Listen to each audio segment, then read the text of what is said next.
Hey, Shalom, man. Shalom, I want to start off with source by giving no praise to Yahweh, Hashem, Yahushua, Hashem, Kodash, that belongs to the apostles of GMS and honors you brothers doing the work of the Most High in truth and in sincerity. So, quick one inspired. You have get that saying, shower thoughts. I just had a shower thought. I was thinking of a TV program that I don't know if it's still running, but he definitely used to have it here in the UK on Channel 4 called Undercover Bosses. The premise of the show was this, very simple. You have a someone from management who basically normally will set rules and say people further down the chain, you do this is your target. The episode that comes to mind was a guy that was a manager at I'd say car valeting, the business, people that clean the cars and all that. He was a manager at one of them, right? And then he was setting arbitrary rules, like saying, "Oh, you must have this much done within this amount of time." But obviously, he had never experienced that. Okay, and I was thinking about that, and it made me think of something that a high priest Arya, I believe it was, who made the statement. We had to four, was it Elder Yago? I forget, but one of the men before the apostle, the great men, one of the great men before the apostle said we had to learn wickedness in order to appreciate righteousness, right? And that's the thought that I was that I linked that to, right? Because ultimately we are bosses, we are the bosses of the kingdom, of this earth, rather, right? Because right now we're not in rulership, we are the bosses of this earth. However, we are undercover, right? Nobody knows who we are. Okay, right? We're just roaming around, amongst the the workers, man, right? Because ultimately we're supposed to be at the top. So this is Ecclesiastes 10 and 7. I've seen servants upon horses, and horses represent like rulership and power, right? I've seen servants upon horses, right? Mainly that servant is Esau, the so-called white man, right? He is that servant upon a horse. And princes walking as servants upon the earth, and that is us, right? We're down there at the bottom along with everyone else, just doing what we got to do. Nobody knows we're the boss, and that was another thing about them shows, because the manager, he wasn't able to tell the worker, several levels below him, that he was the boss, or otherwise that'll ruin the show, that'll ruin the episode. Okay, so then obviously he's coming in as I'm a new, it's my first day. So the person above him was basically, which was the worker, was basically treating the boss like any which way he wanted, right? And that is how these different nations have treated the children of Israel. We'll grab that in the curses, right? We'll get the one what do you call it, in Deuteronomy first. And we'll get the one in wisdom, right? There's a proverb and a byword.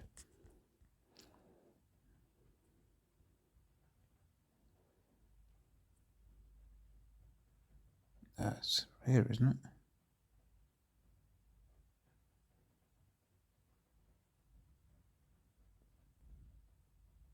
Where is it? Finding page. Proverb. 37. Okay. So Deuteronomy 28 and 37, it says, and thou shalt become an astonishment, a proverb, and a byword among all nations, whether Yahweh shall lead thee. Right. So this is despite the fact that we are the Lord's chosen. Right. You read that Psalms 147, right? The Lord hath not dealt so with any other nation. Okay, the Lord, Isaiah 40:15, right? The heathen nation, they are as a drop of a bucket, right? In Deuteronomy, 7 and 6, right?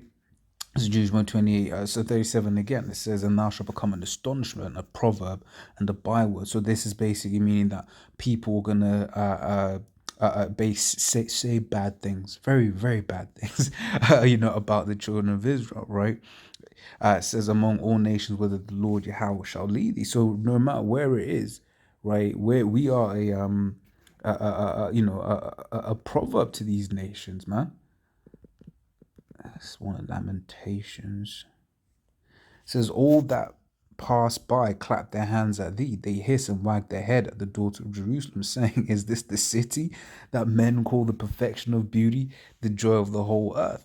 Right, and that's that's a proverb. Like, look, it's like you are supposed to be a what do you call it, children of Israel, right? But right now it is it is a lot worse than this, because right now they're not even, well, the elites, right, of these nations, they know, right? But for the most part, right, these heathens don't know that we're the children of Israel, right? To them, we are the undercover bosses, right? And they treat us any which way that they want. Okay, so it's Jeremiah 17:4 says, And now even thyself shalt discontinue from thine heritage that I gave thee. So the children of Israel have discontinued from their heritage. And because we don't know who we are, right, and also that there is a plot amongst the elites of these heathen nations to hide who we are, right? Therefore, there is no way of getting the respect that we deserve.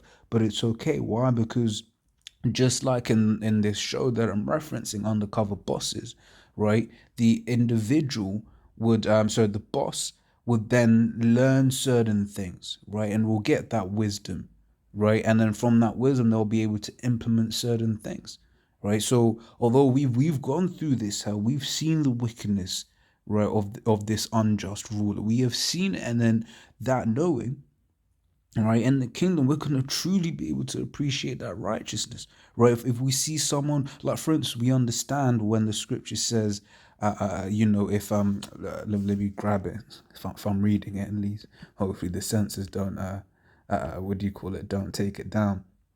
Whereas Leviticus 20:13, if a man also lie with mankind as he lieth with a woman, both of them have committed an abomination. They shall surely be put to death. Their blood shall be upon them. So you have laws like this, right? And when this was enacted, when the punishment for this act was put out, right? It was done in public, right? So that everyone would be able to see. I will grab them in the New Testament. But I believe it's the New Testament. The book's called the New Testament. This is 1 Timothy 5:20. Them that sin rebuke before all, that others also may fear.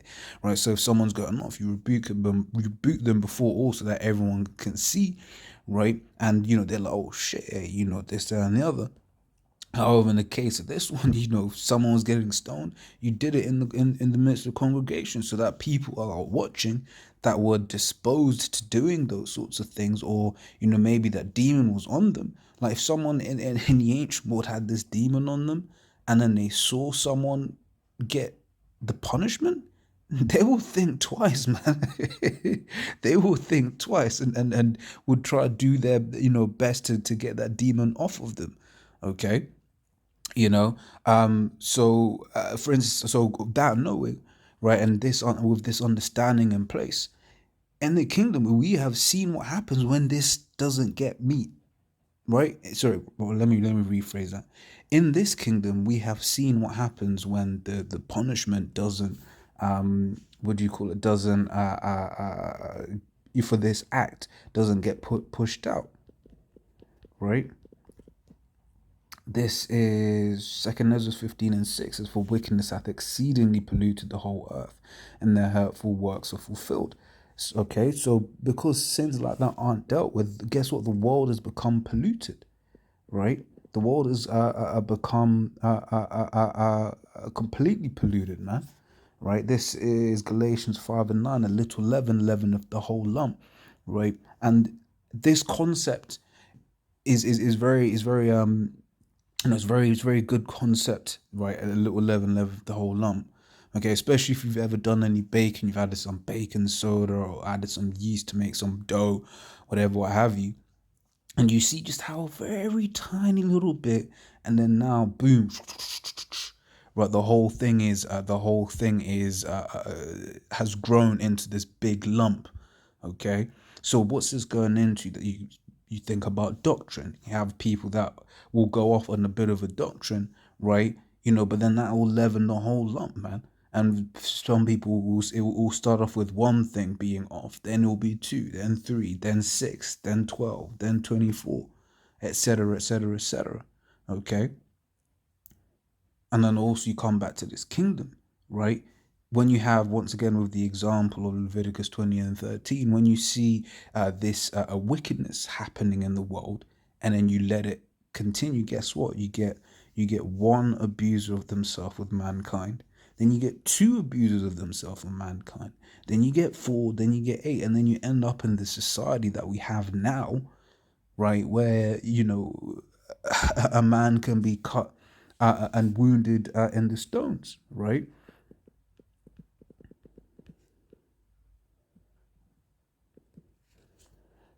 This is Deuteronomy 23 and 1. He that is wounded in the stones, so he hasn't got his balls, or hath his privy member cut off, shall not enter into the congregation of Yahweh, right?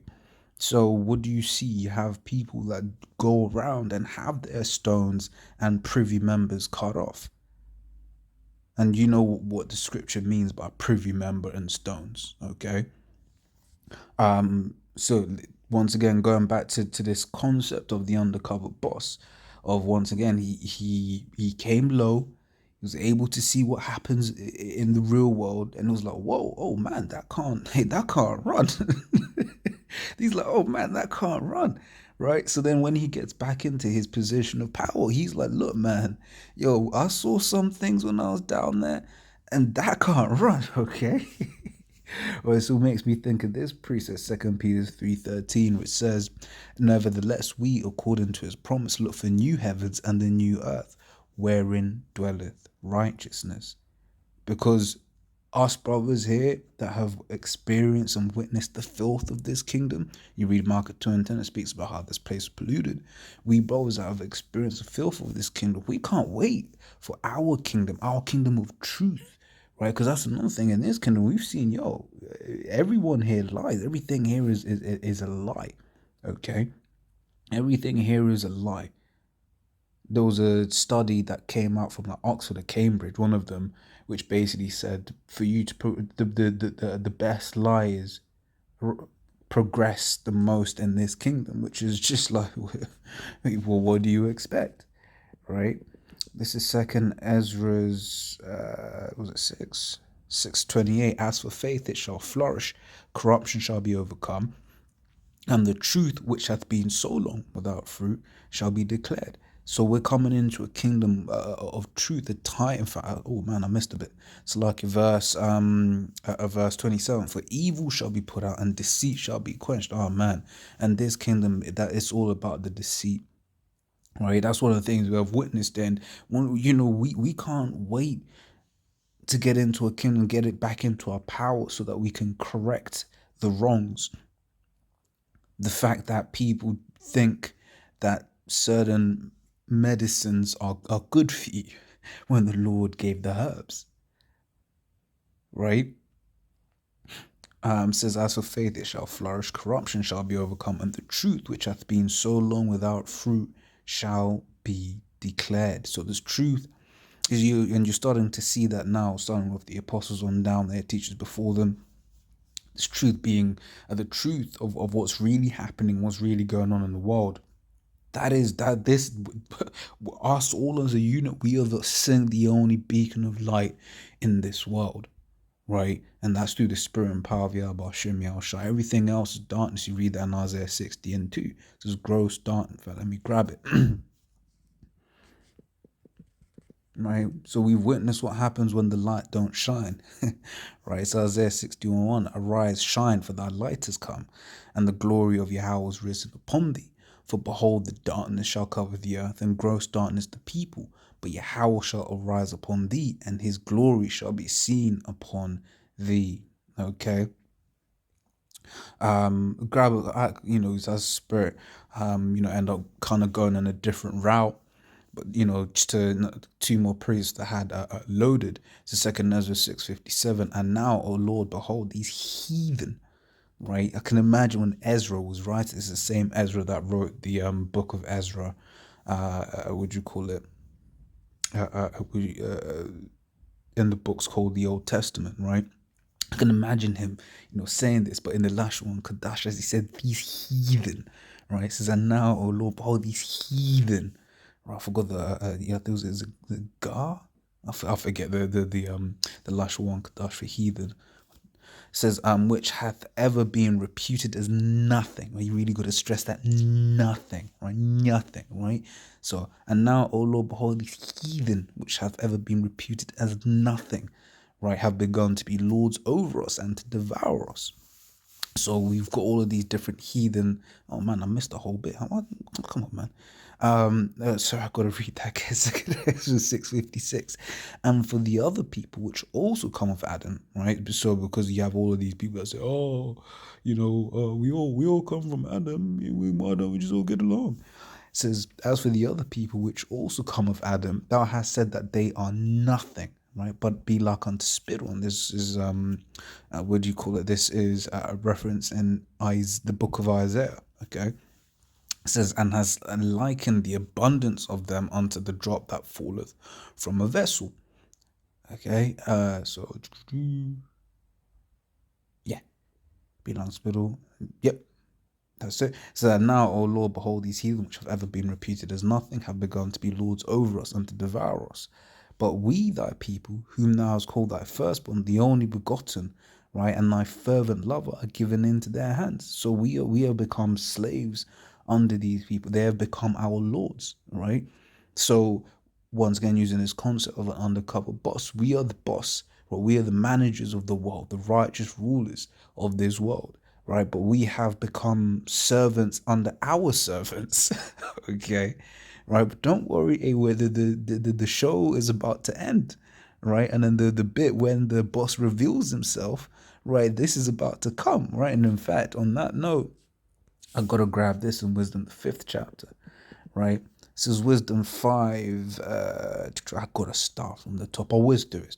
Wisdom 5 and 1. Then shall the righteous man stand in great boldness before the face of such as have afflicted him and made no account of his labors. Once again, starting off the apostles on down, right? We are those righteous men, Yahweh Hashem Yahshua, right, that are standing in great boldness, before, faces such as afflicted him. Those are, primarily you Edomites, so-called white people. We have afflicted the children of Israel, whether it's the northern kingdom or the southern kingdom. You have afflicted us, man. Right, and we are still found in your hand, right? It says, I made no account of his labors. Why, here it is, Jacob done all this throughout the world, and guess what? Esau just says, you're lazy. What do you mean? Right, your kingdom doesn't run without the children of Israel. Your kingdom would have collapsed were it not for the children of Israel.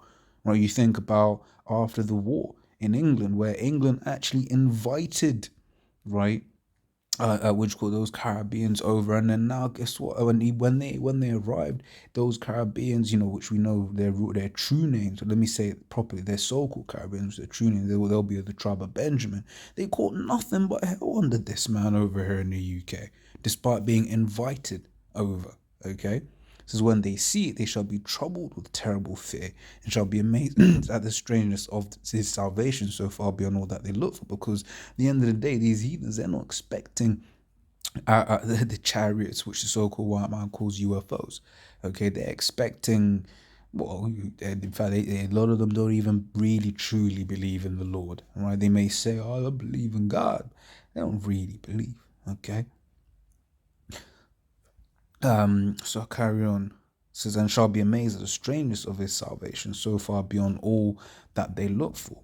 And they, repenting and groaning for anguish of spirit, shall say within themselves, this was he whom we had sometimes in derision and a proverb of reproach, right? Which links back to the precept we read earlier on in Deuteronomy the 28th chapter, around the 30th verse, right? Going into how this is one of the curses, that we would become a proverb and reproach amongst all the heathens, whether we were scattered. Okay, it says, we fools accounted his life madness and his end to be without honor. And this is the thing: these heathens don't think the children of Israel amount for anything. But in that day, they're gonna be saying this, and they're gonna be shitting themselves, man. Right? It says, "How is he numbered among the children of the Most High, and his lot among the saints? Therefore have we erred from the right way of truth." Once again, because this world is a kingdom of lies. Right? It says, "And the light of righteousness hath not shined unto us, and the sun of righteousness rose not upon us." All right. So I'll finish this as, but we, thy people, whom thou called thy firstborn, thy only begotten, thy fervent love are given into their hands. If the world now be made for our sakes, why do we not possess an inheritance in the world? How long shall this endure?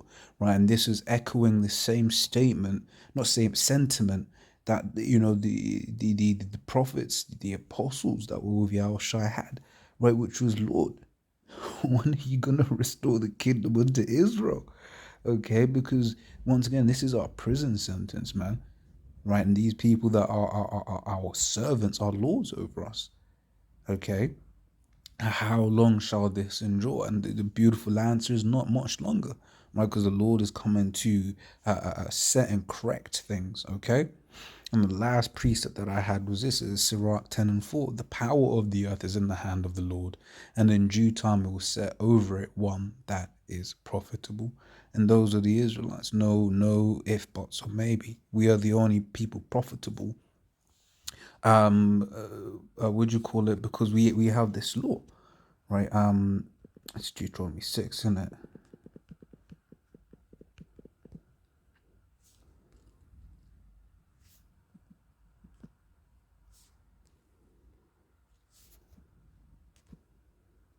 Ah,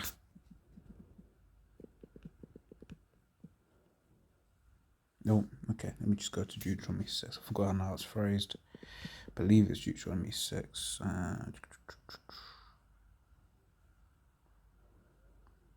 Nope, not Deuteronomy 6.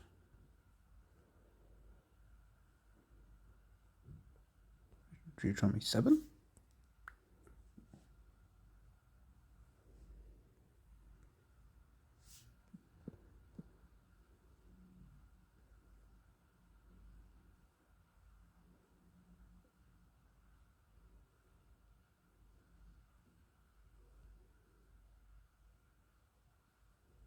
I can't. I forgot how that precept is phrased. Salakia. But yeah, the point being that we are the only ones profitable for rulership because we have this law, and the law is perfect. Okay, and then what the Lord made us, Lord Yahweh made us to be the perfect rulers of the earth. Okay, so as always, Lord's will, I was edifying. To the next time I say Shalom.